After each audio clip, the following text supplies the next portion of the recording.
Are you hiring somebody technical and you don't even know what to ask? Hello, my name is Daniel Hindi and I'm going to give you the tips and tricks of the trade to hire somebody technical when you're not. So you're hiring somebody technical. That could be a developer, an engineer, a designer, whatever it is. They have a skill set that you don't have, but you need to hire and interview these people and you have no idea what to ask them. And even if they answer your questions, you don't even know if the answers are right or wrong. So in my other video, I spoke about how to source candidates.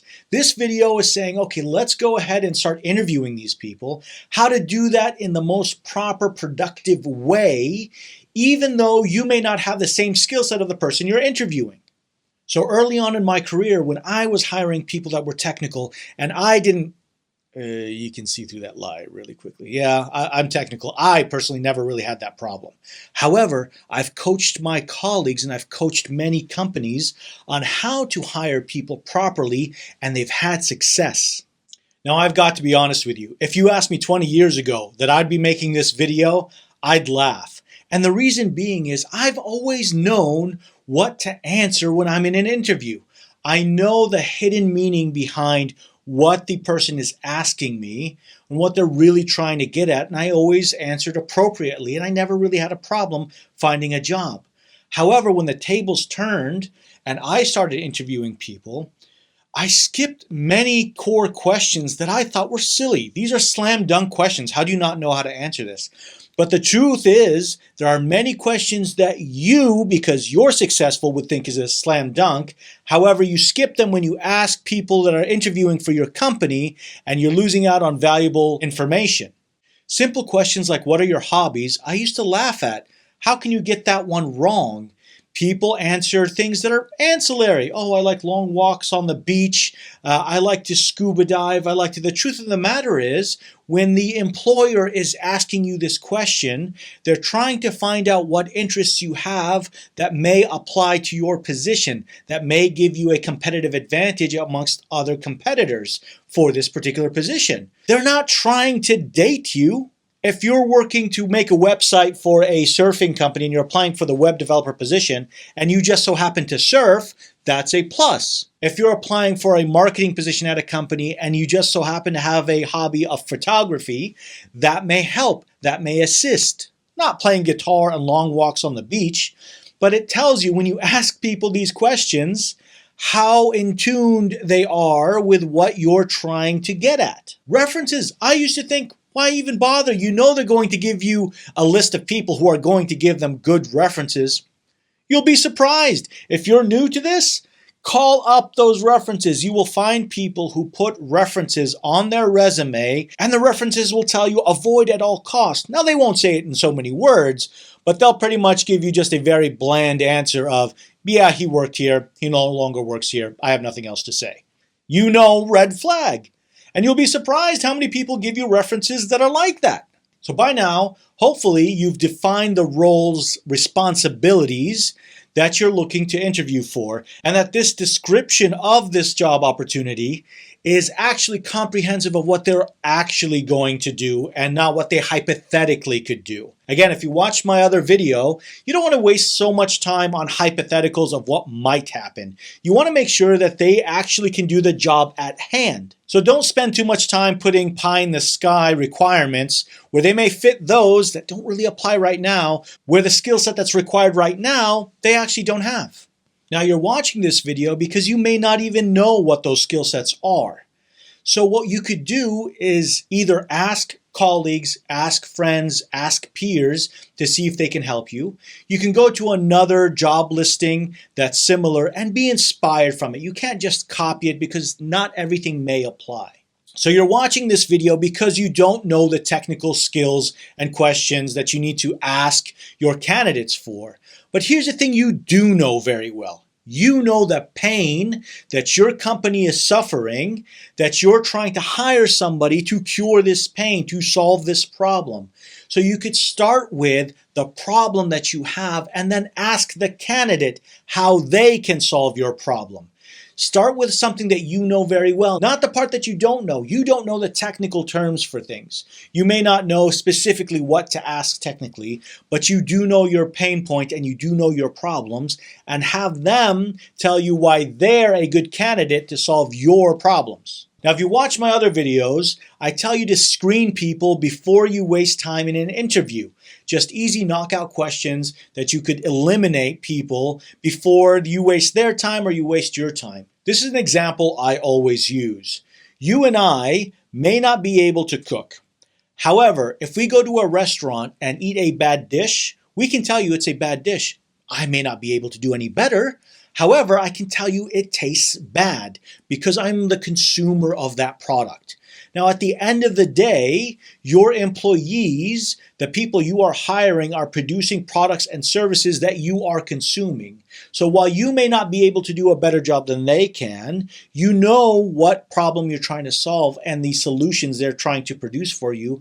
So you can look at their previous work, ask for their portfolios, ask for previous work examples, so you could see if the product and service they create is something that you would like your company to have. So if they're a web developer, ask them for websites that they've created and ask what role they played in those websites. Just ask them for proof of their work and then question them if that work was completely done by them or by a team, because later on in the process, you want to make sure that their work is actually their work. So now you're about to go into the interview process.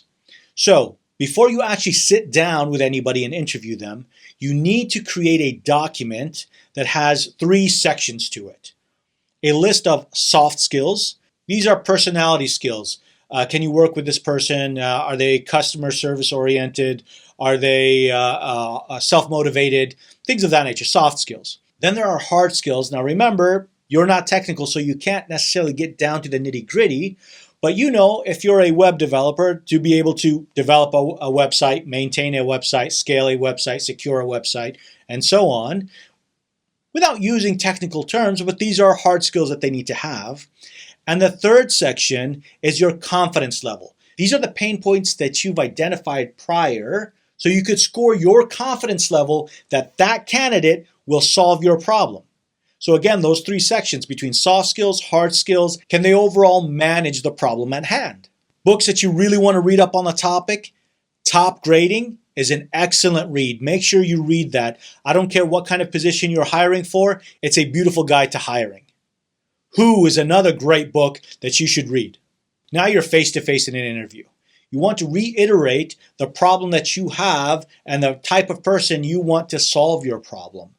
And then go through their history, their experience, and ask them at every previous employment that they've had how they can relate examples and experiences they've had at that company to the problem you have at hand. Ask them what they liked most about that position and what they liked least about that position. And then when I call up your old boss, what are they going to say about you? This is very revealing. It'll tell you the job that they like to do, and part of it, they may say, the most thing that I liked about this job is that I was super chill and I didn't really have to work that hard.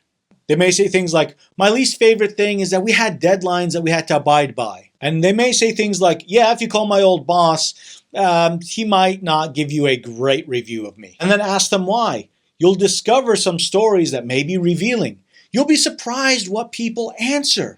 And when you ask them for examples, when you ask them to elaborate, now they're bringing up stories of what happened, and you'll realize they're probably going to have similar situations with you. If he constantly butted heads with his old manager, it's likely he's constantly going to butt heads with you. Now, assuming all that goes well, you want to ask them, now remember, you aren't technical yet, so you want to get information on how they would self-manage themselves.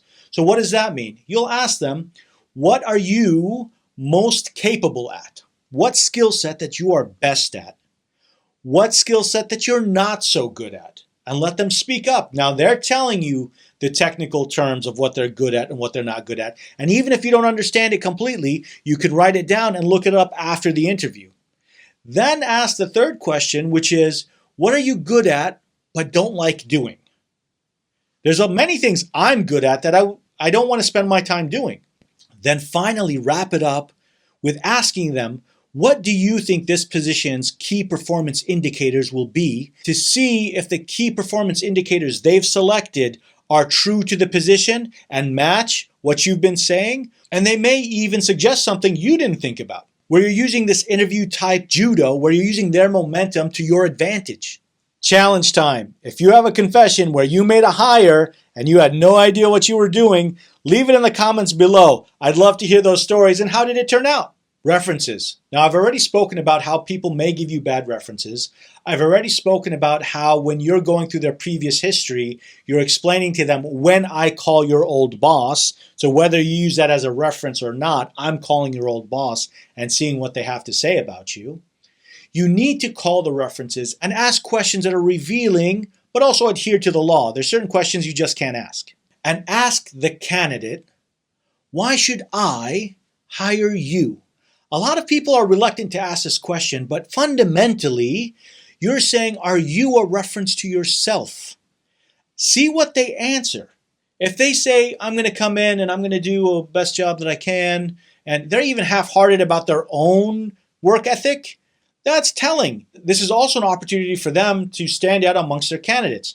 If they come in and they tell you, I'm going to be the first one in, the last one out, and I'm going to work harder than everybody else, regardless of whether that ends up being true, whether that's, violating any policy, they're telling you that they're going to be hardworking. They know you are looking for a hard worker and I am a hard worker. If they tell you, you should hire me because I could help you in many more things than just the job that you have, then they're telling you that they are very resourceful. They could be an empath and talented at many different things, and they could save the company money by just hiring one person as opposed to two people. But if they come back to you with something that is not selling their services, now remember, they're selling their time for money. It's services. So now after you've conducted all your interviews, hopefully during these interviews you had somebody else sitting in the room with you writing their own scores on the scorecard, a copy of the same candidate.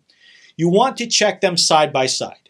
Now, per candidate, if you have 2-3 people sitting in the room and one of these people in the room, now remember, these are the people you respected enough to join you during the interview process. If they don't like this candidate, usually that's a deal breaker. They saw something that you may have missed, or you saw something that they may have missed, that just rubbed you the wrong way, that doesn't seem that they'd be a good fit. Usually, just take them off the list. You should be able to find somebody where you both agree this is a good candidate. Now you're pitting candidates against candidates. So now you're dealing with this scientifically and not emotionally. You'll be surprised on how many managers hire based on personality. Something like American Idol. This isn't why you should hire. Just because the guy is cool doesn't mean you should hire them. Can they do the job well? Now, I'm not discounting personality and soft skills. Of course, they're super important, but they shouldn't be the only factor in your decision making. When you lay them down in the scorecard, you could see soft skills, which is measured in its own section, hard skills measured in its own section, and your confidence levels in its own section. And you sit them side by side, and anybody who doesn't score an A, out. And please don't settle. Don't just say, well, this is the best I got out of the bunch was a C or a B. Don't hire that person. A bad hire costs you much more than an empty seat. Don't grade your candidates at a curve. They either meet the requirements or they don't. A bad hire is more expensive than an empty seat. Remember that. If you like this video, please like and subscribe so you can stay up to date with our latest content. Now, like I said, this is a wide topic and we'll have multiple videos on this. I hope this video gave you clear and logical steps on how to hire somebody technical when you're not.